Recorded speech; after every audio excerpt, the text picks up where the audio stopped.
Esse é o Garotas do Programa e hoje a gente está com um convidado mega especial, Teddy Corrêa, para tratar de um tema que são os amores abusivos.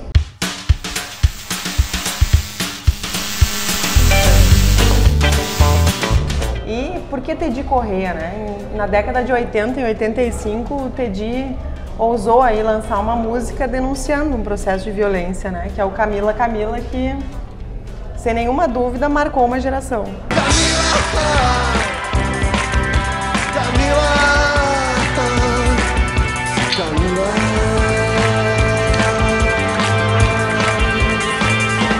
Então, garotas, a gente tinha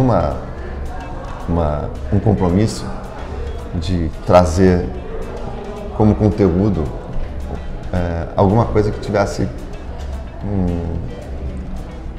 substância, digamos assim, porque o rock dos anos 80 ele tinha uma tradição de poetas e de caras que escreviam coisas maravilhosas, comprometidas, provocativas. Para citar Cazuza, Renato Russo, o Arnaldo Antunes com Titãs e tal. E o Nenhum, desde o início, sempre pensou muito nisso. E quando a gente estava nesse processo de compor o nosso material para formar o que seria o material do Nenhum de Nós, eu fiquei sabendo de uma história de uma pessoa conhecida, de uma garota, que passava por um processo que ia... Naquela época eu não saberia nem te dizer que era um processo abusivo, entendeu? Porque a gente até estava encontrando definição para um monte de coisa, né? Mas era um processo complicado em relação ao namorado que ela tinha. E eu me lembro de chegar no ensaio e comentar com os guris, olha, e reproduzir a narrativa que me fizeram sobre ela. E a gente falou, vamos escrever uma coisa falando sobre isso. Vamos falar desse tipo de situação onde a menina ou a mulher, ela se submete a isso. E a gente foi traçando cenas assim, né? O Nenhum de Nós sempre foi meio cinematográfico nesse sentido. E aí a gente começou a imaginar coisas que tinham a ver com aquela situação. Então, depois da última noite de festa, chorando e esperando amanhecer. Por quê? Porque ela passou por situações constrangedoras, humilhantes em festas, chegava em casa, chorava até o outro dia, entendeu? Se sentindo mal e tal. Aí, às vezes, a ele que vai embora. Às vezes peço a ele que vai embora, a vergonha do espelho naquelas marcas, os olhos insanos. A gente foi criando um entorno dessa situação. E a gente vinha, interessante falar isso, porque as pessoas que hoje, de vez em quando, manifestam alguma saudade da época da ditadura, não passaram por isso, mas a gente vinha de um processo onde existia censura.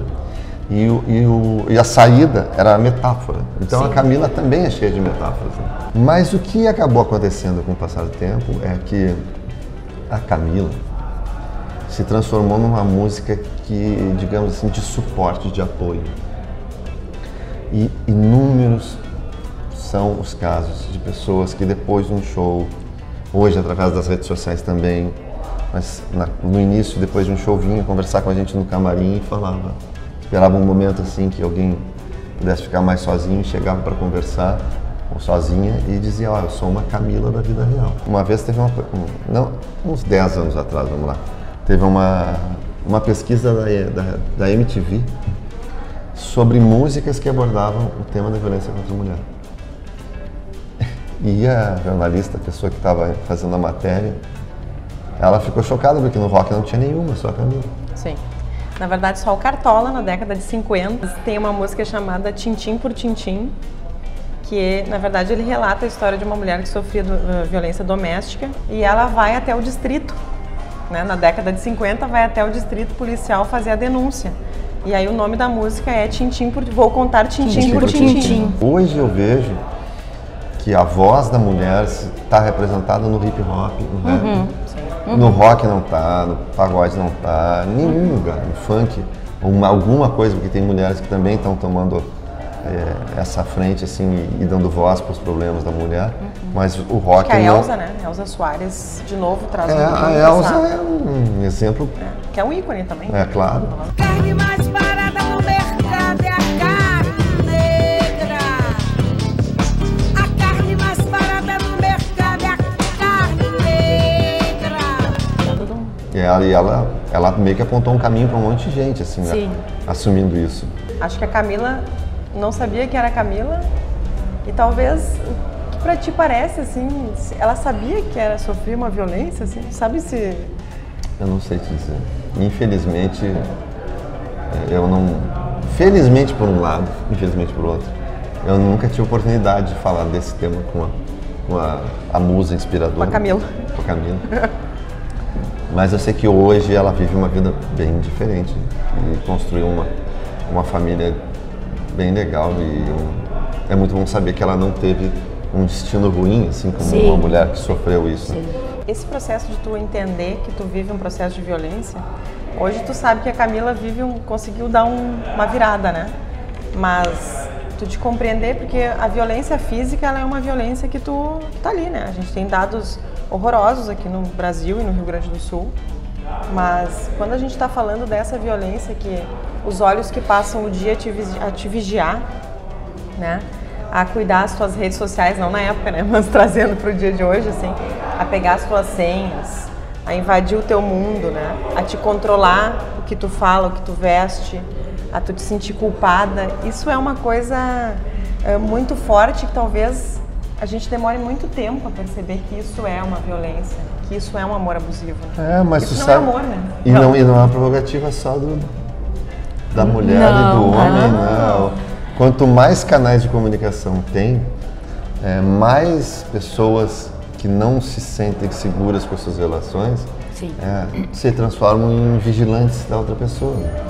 O stalker, o famoso stalker. E desrespeitando a privacidade. Todas as mulheres, alguns homens, mas todas as mulheres já passaram por situação de se sentir propriedade de alguém, né?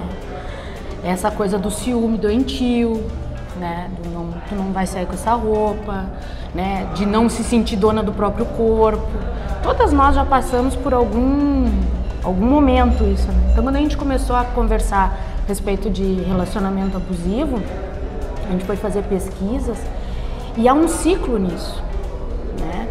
Começa a relação que é aquela lua de mel, aquela coisa muito romântica, aquela coisa muito bonita, vai indo para o desgaste da relação, a tentativa de posse daquela pessoa, aí a crise de ciúme, que pode ser de ambas as partes, mas a crise de ciúme, e ela pode desencadear a uma violência física.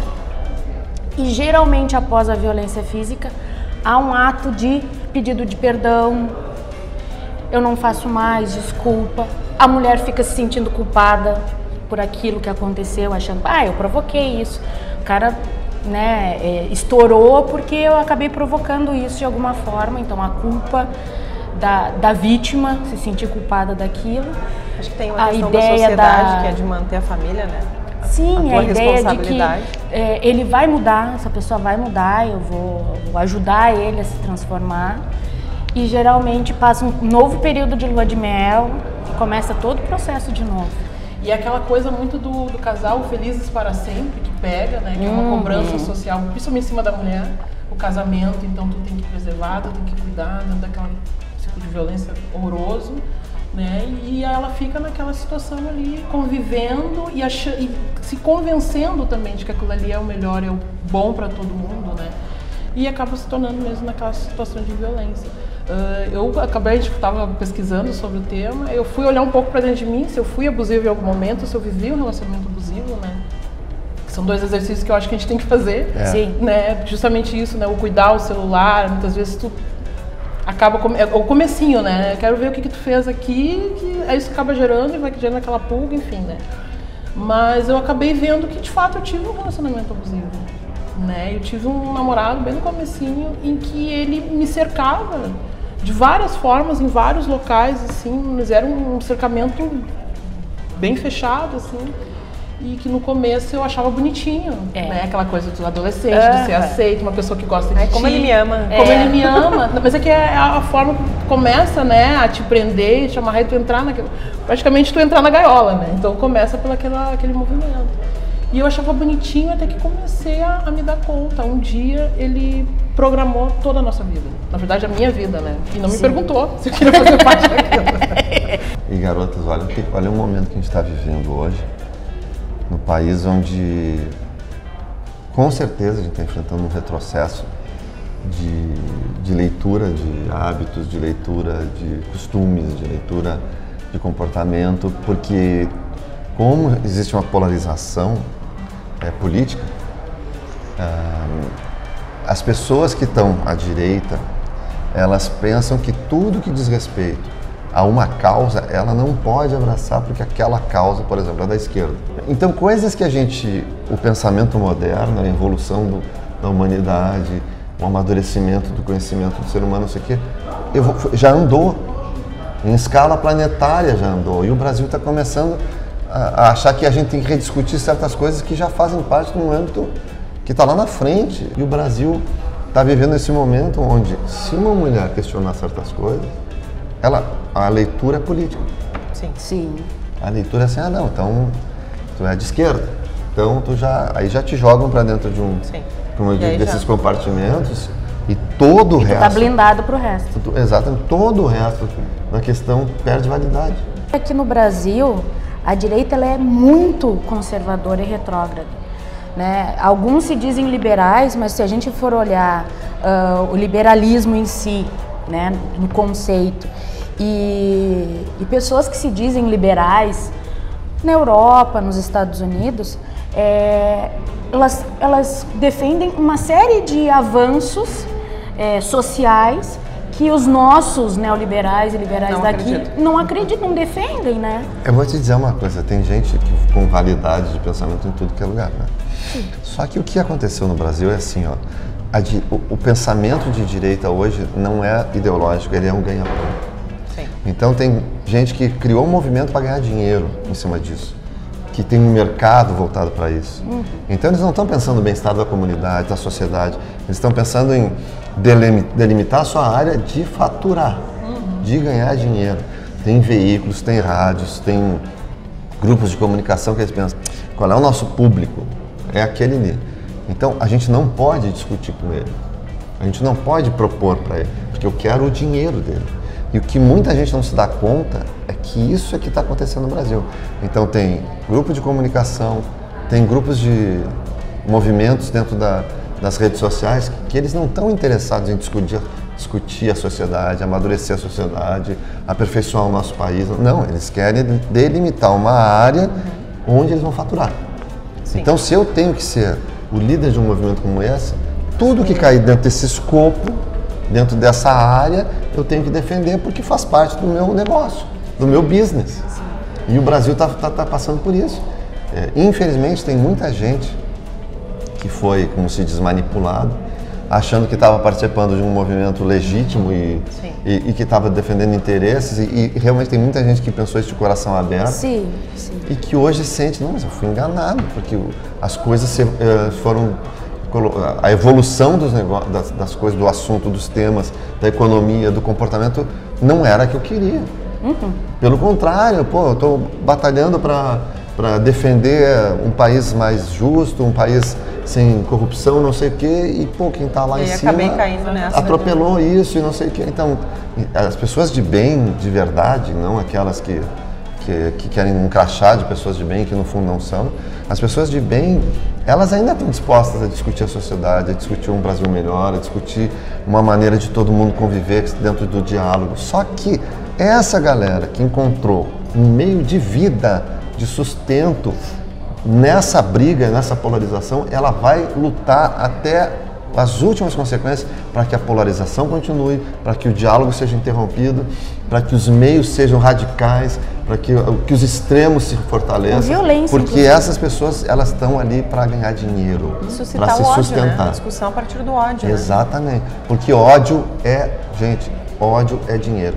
Ódio é business, ódio se vende, ódio é mercado, ódio é dinheiro, em suma. Observem isso, quando tem dinheiro por trás é porque aquilo ali se transformou no ganha-pão dessa pessoa. Ela está pouco se lixando para o futuro do país. Bom, gente, esse foi o Garotas do programa tratando de amores abusivos e tratando de muitas coisas mais, né? Ódio, mas o Garotas nasceu exatamente para poder propor uma discussão numa outra vibe, na vibe do amor. Que chega quem usa os meios de comunicação, as redes sociais, ou seja lá o que for, para soltar o ódio, né? Que a gente quer discutir através do amor e que esse programa sirva também para despertar outras Camilas, outras mulheres que, assim como nós, querem discutir, querem se aproximar e, a partir da solidariedade também, encontrar caminhos que se libertem, né, desse caminho de ódio também, mas aí um ódio interno. É isso aí, galera.